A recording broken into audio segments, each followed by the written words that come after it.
하나님의 은혜와 평강을 빕니다. 사랑하는 성도님 여러분, 반갑습니다. 매주 금요일 밤 9시 온라인 가정예배를 기억하고 함께 하시는 우리 성도님들로 인해 감사드립니다. 요즘 날씨가 너무 좋죠? 꽃들도 아름답고 또 온도도 많이 높아져서 생활하기가 참 좋습니다. 낮에는 초여름 같고 또 아침 저녁으로는 조금 추운 듯하고 이럴 때 이제 감기가 잘 걸립니다. 저도 약간 감기 기운이 있고 제 주변에 감기 기운 있는 분들이 꽤 있는 것 같은데 여러분들 감기에 안 걸리도록 조심하셔야 될 것 같습니다. 이 시간 우리 찬송 한 곡 부르면서 온라인 가정예배 시작하겠습니다.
기도하겠습니다. 하나님 아버지, 저희를 구원해 주시고 하나님의 자녀 삼아 주셔서 감사합니다. 하루 생활 잘 마치게 해 주시고 또 이 시간 하나님께 예배드리기 위해서 우리 성도님들 시간을 구별하여 이 자리에 함께 했습니다. 하나님, 이 시간을 통해서 하나님 영광 받으시고 또 예배드리는 우리들에게도 큰 은혜와 기쁨이 있을 수 있도록 도와주시옵소서. 무엇보다도 들려질 말씀에 귀 기울이게 도와주시고 또 이 말씀대로 우리가 살아감으로 하나님의 은혜와 평강이 우리의 삶 가운데 충만할 수 있도록 도와주시옵소서. 이 시간을 주님께 의탁하오며 예수님의 이름으로 기도드립니다. 아멘. 찬송 한 곡 더 부르겠습니다.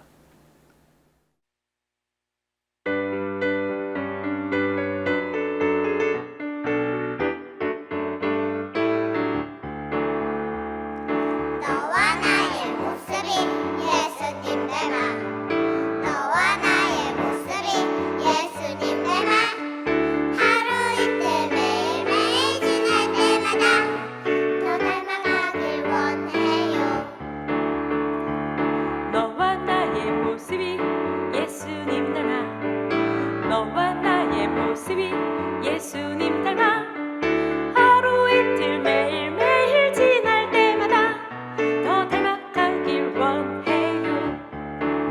예수님 사랑이 넘쳐 넘쳐 예수님 축복이 흘러 흘러 예수님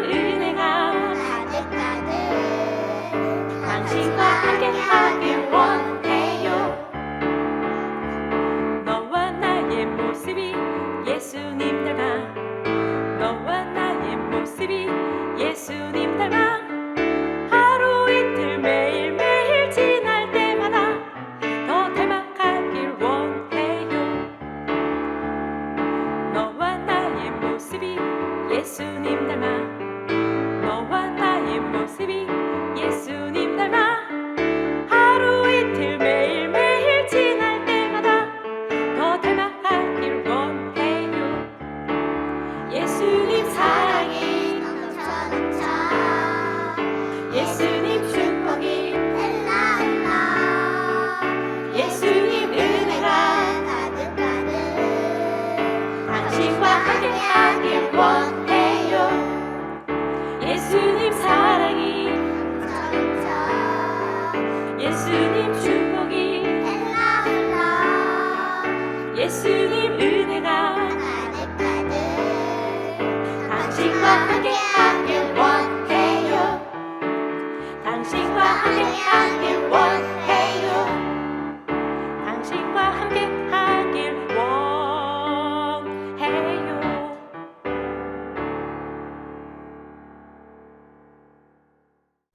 오늘 함께 나눌 하나님 말씀은 욥기 22장 21절부터 30절까지입니다.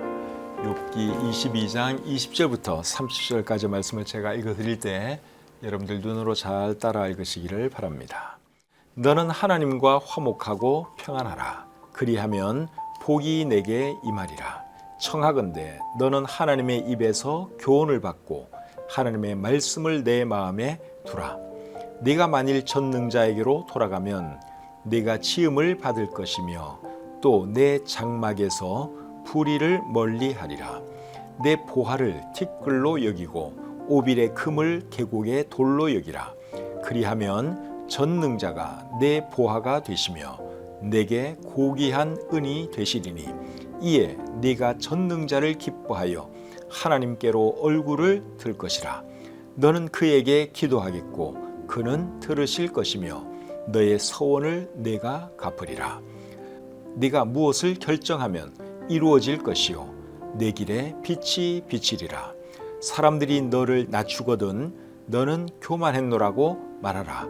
하나님은 겸손한 자를 구원하시리라. 죄 없는 자가 아니라도 건지시리니 내 손이 깨끗함으로 말미암아 건지심을 받으리라. 아멘. 잠언 22장 21절부터 30절까지 말씀을 읽어드렸습니다. 오늘 읽은 이 본문 말씀은 엘리바스가 욥에게 한 말이죠. 그런데 이 내용을 잘 이렇게 보면 내용이 정말 좋습니다. 엘리바스가 오늘 이 본문에 기록된 말을 욥에게 한 이유는 뭐죠? 욥을 회개시키기 위해서 오늘 본문에 기록된 말을 했습니다. 엘리바스는 욥이 죄를 지어서 하나님께 벌을 받아 고통당하는 것으로 생각을 했지요. 그런데 욥이 고통당하는 진짜 이유는 뭐였습니까? 욥이 죄를 지어서가 아니라 하나님의 특별한 뜻이 있어서 하나님께서 욥에게 고통을 허락하셨죠. 그렇기 때문에 오늘 이 본문에 나오는 내용이 정말 좋고 또 다 맞는 말이긴 하지만 대상과 목적이 잘못되었기 때문에 본문에서 엘리바스가 욥에게 한 말은 공허한 말이 되고 말았습니다. 엘리바스가 오늘 이 본문에 기록된 말을 욥에게 하지 않고 저나 여러분에게 했다면 이 말은 정말 좋은 말이 될 뻔했고 그리고 큰 공감을 일으킬 뻔했습니다. 욥기에는 오늘 이 본문 말씀처럼 내용은 정말 좋은데 핀트가 잘 맞지 않는 그런 말씀들이 몇 군데 나옵니다. 가장 대표적인 말씀이 욥기 8장 5절부터 7절까지의 말씀이라고 생각됩니다. 한번 읽어드리겠습니다. 네가 만일 하나님을 찾으며 전능하신 이에게 간구하고 또 청결하고 정직하면 반드시 너를 돌보시고 내 의로운 처소를 평안하게 하실 것이라. 내 시작은 미약하였으나 내 나중은 심히 창대하리라. 여러분들이 많이 들어보신 말씀이죠. 많은 사람들이 사랑하는 말씀이에요. 저도 이 말씀 참 좋아합니다. 이 말씀은 빌닷이 욥에게 한 말인데 빌닷은 욥과 욥의 자녀들이 죄를 지었기 때문에 하나님의 벌을 받아서 고통당한다고 생각을 했어요. 그래서 그가 한 말이 네가 하나님을 찾고 전능하신 이에게 간구하고 청결하고 정직하게 살면 하나님께서 너를 회복시켜 주실 것이다. 그런 뜻으로 방금 읽은 이 말씀을 한 것이죠. 내용은 참 좋고 또 맞는 말이긴 하지만 욥에게 해당되는 말은 아니었습니다. 근데 오늘 읽은 이 본문도 이제 일종의 그런 말씀이라고 할 수 있는 것이죠. 내용은 정말 좋아요. 탁월해요. 그런데 그 대상은 잘못되었다. 욥에게 이 말을 하지 않고 죄를 좀 지은 어떤 누군가에게 이 말을 했다면 정말 좋은 말이 될 뻔했죠. 그래서 너무 좋은 말이기 때문에 욥에게 해당되는 말은 아니지만 저나 우리 성도님들에게는 이 말씀이 또 해당될 수 있어요. 그래서 그런 마음으로 오늘 이 말씀을 좀 살펴보기를 원합니다. 21절 말씀 보겠습니다. 너는 하나님과 화목하고 평안하라. 그리하면 복이 내게 임하리라. 사람이 복을 받으려면 하나님과 관계가 좋아야 합니다. 하나님과 관계가 안 좋으면 마음의 평안도 없고 하나님의 복도 받을 수가 없죠. 예수님께서 이 땅에 오신 목적이 뭐였습니까? 사람들로 하여금 하나님과 평화하게 하려고 예수님께서 이 땅에 오셨죠. 그 말씀이 골로새서 1장 21절 22절에 있는데 한번 읽어드려 보겠습니다. 전에 악한 행실로 멀리 떠나 마음으로 원수가 되었던 너희를 이제는 그의 육체의 죽음으로 말미암아 화목하게 하사 너희를 거룩하고 흠없고 책망할 것이 없는 자로 그 앞에 세우고자 하셨으니, 이 말씀에 의하면 예수님께서 오신 목적이 뭡니까? 저와 여러분들을 하나님과 화목하게 하시려고 예수님이 이 땅에 오셨죠. 여러분들은 하나님과 화목하셨죠? 예수님을 자신의 구주로 영접한 사람들은 하나님과 화목한 사람들이에요. 그런 사람이 마음의 평안도 누릴 수 있고 하나님의 복도 받을 수 있습니다. 그래서 21절 말씀이 맞는 말씀이라는 거예요. 너는 하나님과 화목하고 평안하라. 그리하면 복이 내게 임하리라. 이해가 되시죠? 무슨 말씀인지? 22절 계속 보겠습니다. 청하건대 너는 하나님의 입에서 교훈을 받고 하나님의 말씀을 내 마음에 두라. 이것도 참 좋은 권면이죠. 사람이 잘 되려면 하나님의 말씀대로 살아야 하는데 하나님 말씀대로 살려면 하나님 말씀을 잘 들어야 하고 하나님 말씀을 우리 마음에 잘 품어야 하죠. 잠언 3장 1절부터 4절에 이런 말씀이 있습니다. 내 아들아, 나의 법을 잊어버리지 말고 내 마음으로 나의 명령을 지키라. 그리하면 그것이 내가 장수하여 많은 해를 누리게 하며 평강을 더하게 하리라. 인자와 진리가 내게서 떠나지 말게 하고 그것을 내 목에 매며 내 마음판에 새기라. 그리하면 내가 하나님과 사람 앞에서 은총과 귀중히 여김을 받으리라. 하나님 말씀을 마음에 새기고 말씀대로 살아가면 하나님의 복을 받는다, 그 말씀입니다. 그래서 우리가 하나님 말씀을 항상 사랑하고 잘 듣고 또 늘 마음에 품고 살아야 하는 것이죠. 23절 보겠습니다. 네가 만일 전능자에게로 돌아가면 네가 치음을 받을 것이며 또 내 장막에서 불의를 멀리하리라. 자, 이번에는 어떤 말씀을 하고 있어요? 네가 만일 전능자에게로 돌아가면 네가 치음을 받을 것이다. 그렇게 말을 하고 있는데 이 말씀의 의미가 뭐겠습니까? 전능자에게로 돌아가면 네가 치음을 받을 것이다. 이게 무슨 의미겠어요? 세번역 성경으로 이 부분을 한번 읽어드리겠습니다. 전능하신 분에게로 겸손하게 돌아가면 너는 다시 회복될 것이다. 엘리바스는 욥이 하나님을 떠났기 때문에 그 벌로 고통당하는 것으로 생각했습니다. 그래서 한 말이 23절 상반절 말씀이에요. 전능하신 분에게로 겸손하게 돌아가면 너는 다시 회복될 것이다. 이 말이 욥에게 해당되는 말은 아니지만 저와 여러분에게는 해당되는 말이에요. 우리가 잘못해서 하나님을 떠나게 되면 우리 삶에 고통이 올 수 있어요. 그리고 다시 하나님께로 돌아가면 다시 회복되죠. 죄를 지은 사람이 전능자에게로 돌아가면 어떤 일이 일어납니까? 방금 읽은 이 말씀 하반절을 보시면 죄를 멀리하게 된다고 말씀하고 있습니다. 23절 하반절입니다. 또 내 장막에서 불의를 멀리하리라. 하나님께로 돌아가서 하나님과의 관계가 회복되면 죄를 멀리하게 될 것이다. 불의를 멀리하게 될 것이다. 그 말씀을 하고 있습니다. 이것도 맞는 말씀이죠. 사람이 하나님을 제대로 섬기게 되면 죄를 멀리하게 되어 있습니다. 사람이다 보니 어쩔 수 없이 가끔 죄를 짓기도 하지만 정말 하나님을 제대로 섬기는 사람들은 죄 짓는 거 절대로 좋아하지 않습니다. 죄를 멀리하게 되죠. 그래서 23절 말씀도 이게 맞는 말씀이라는 거예요. 네가 만일 전능자에게로 돌아가면 네가 치임을 받을 것이며, 즉 네가 회복될 것이며, 또 내 장막에서 불의를 멀리하리라. 저와 여러분들은 항상 하나님을 가까이 함으로 하나님과 바른 관계 유지하면서 또 죄를 멀리하는 그런 삶 살아갈 수 있기를 바랍니다.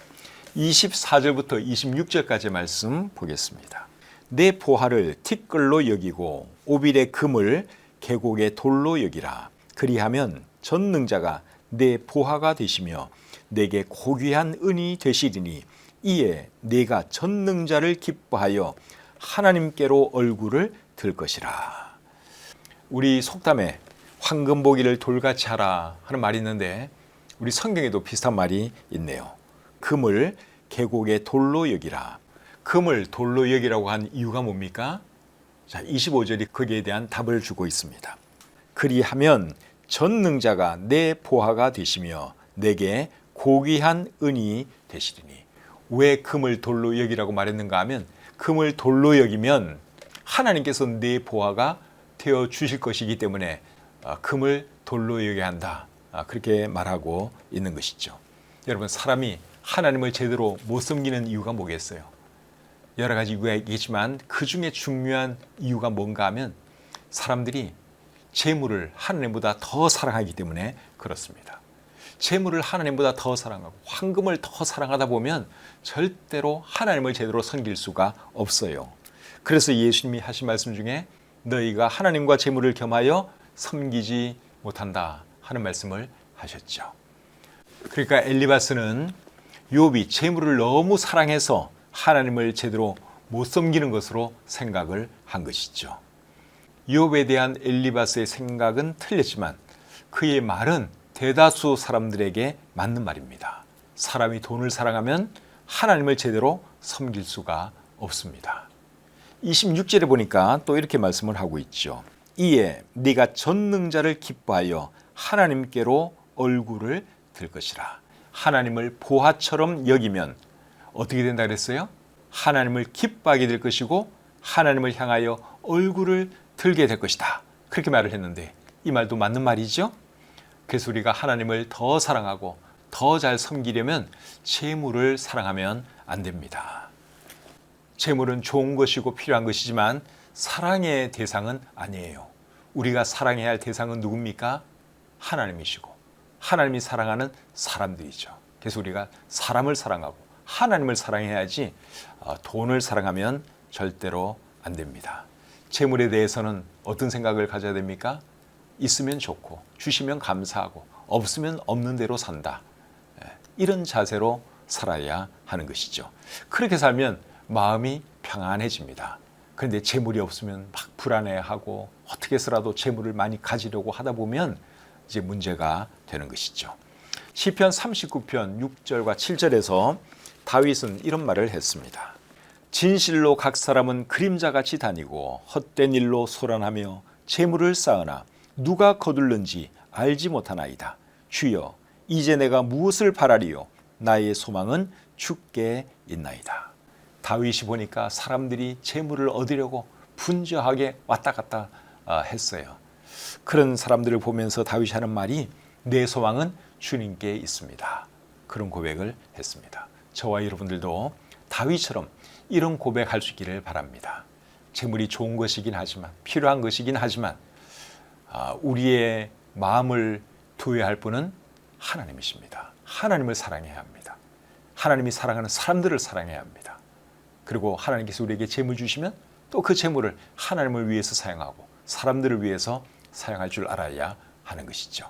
그래서 엘리바스가 말한 것처럼 우리가 황금을 돌같이 여길 줄 알아야 하는 것이죠. 재물을 돌같이 여기면 하나님께서 우리의 보물이 되신다. 그런 말을 했는데 맞는 말이에요. 우리 마음에 잘 새길 수 있기를 바랍니다. 황금의 마음을 뺏기지 마시고 진짜 우리의 보배가 되시는 하나님, 예수 그리스도에게 우리의 마음을 드리면서 살아가는 저와 여러분들이 되시기를 바랍니다.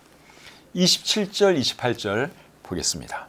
너는 그에게 기도하겠고 그는 들으실 것이며 너의 서원을 내가 갚으리라. 내가 무엇을 결정하면 이루어질 것이요 내 길에 빛이 비치리라.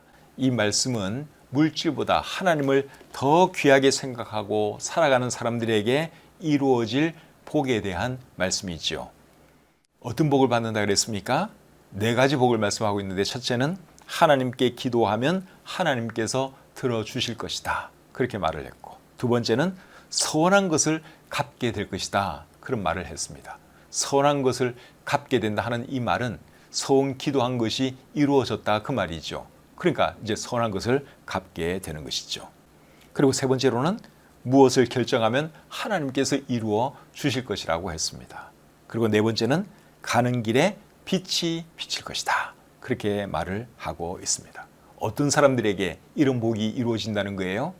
재물보다 하나님을 더 사랑하는 사람들에게 이런 복이 이루어진다 그 말이죠. 그래서 여러분 이런 말씀 우리가 기억하고 재물 사랑하면 안 되고 하나님을 사랑해야 한다.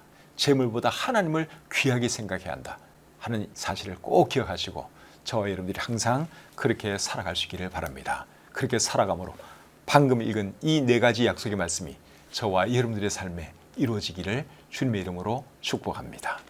29절 보겠습니다. 사람들이 너를 낮추거든 너는 교만했노라고 말하라. 하나님은 겸손한 자를 구원하시리라. 어떤 조언을 했어요? 사람들이 너를 낮추거든 너는 교만했노라고 말하라. 이런 조언을 하고 있습니다. 엘리바스가 욥에게 이 조언을 해준 이유가 뭐예요?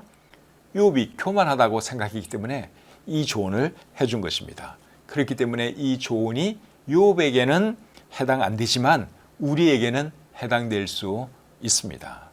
그래서 사람들이 우리를 낮추려고 하면, 위에서 막 누르려고 하면 이 좋은 대로 제가 교만했습니다. 제가 잘못했습니다. 이렇게 할 수 있는 그런 사람이 되어야 하는 것이죠. 이 말씀의 조언이 그거예요.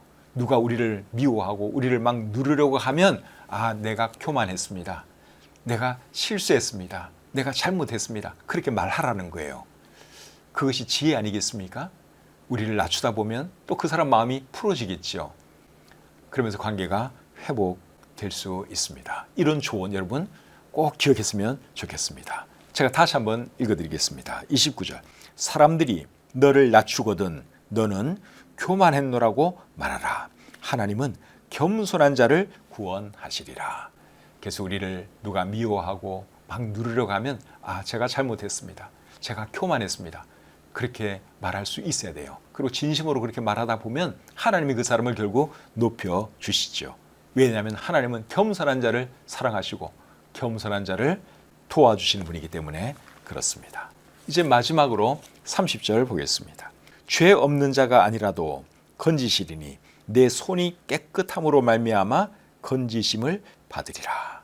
언뜻 읽으면 이해가 잘 안 되는데 제가 다시 한번 읽어보겠습니다. 죄 없는 자가 아니라도 건지시리니 내 손이 깨끗함으로 말미암아 건지심을 받으리라. 2번 읽어도 잘 모르겠죠. 이 말씀의 핵심은 이겁니다. 네가 죄를 지었다 해도 회개하면 용서해 주실 것이다. 이것이 이 말씀의 핵심이에요. 이것도 당연히 맞는 말씀이죠. 본문의 내용을 다 살펴보았는데 어떻습니까? 본문의 내용을 보니까 참 좋은 말씀 아닙니까? 다 좋은 말씀이고 다 맞는 말씀이에요. 그런데 이 말을 한 대상이 욥이기 때문에 이 말이 욥에게는 공허한 말일 수밖에 없죠. 그렇지만 저와 여러분들에게는 이 말이 엄청 도움이 될 수 있는 말입니다. 구구절절 다 맞는 말씀이잖아요. 이 중에 틀린 말이 있습니까? 없죠. 다 맞는 말씀이에요. 그래서 저와 여러분들이 이 말씀을 마음에 잘 새기고 살아가면 우리가 복을 받을 수 있습니다. 그래서 이 말씀 잘 기억하시고 꼭 이 말씀대로 살아감으로 우리의 인생에 하나님의 복이 함께하는 그런 삶이 되었으면 좋겠습니다. 찬송 한 곡 부르겠습니다.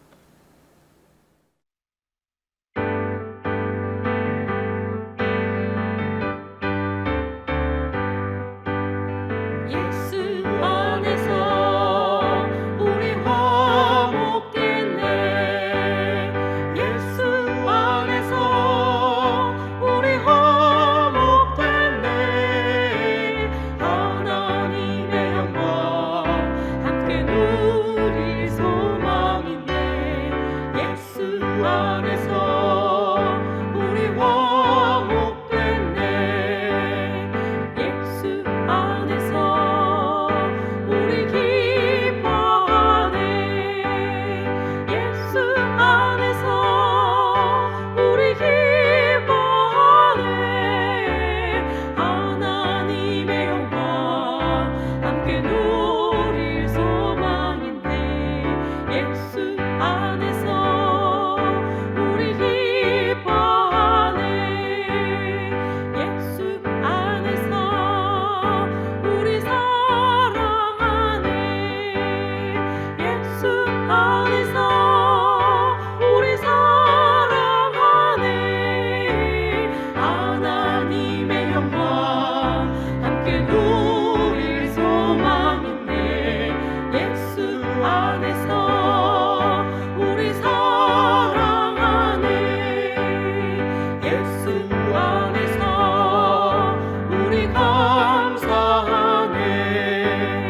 예수 안에서 우리 감사하네. 하나님의 영광 함께 누릴 소망인데. 예수 안에서 우리 감사하네.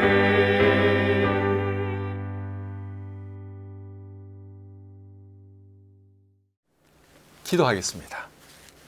하나님 아버지, 이 밤에도 저희들을 말씀 앞으로 불러주시고 말씀을 통해서 교훈해 주시고 가르쳐 주셔서 참 감사합니다. 오늘 이 본문 말씀이 욥에게 직접적으로 해당되는 말씀은 아니었지만 오늘 이 말씀이 우리에게는 해당되는 말씀인 것으로 믿습니다. 하나님, 이 말씀을 우리가 잘 기억하고 이 말씀대로 살아감으로 여기서 말씀하고 있는 이런 복들이 우리의 삶에 이루어지게 해 주시옵소서.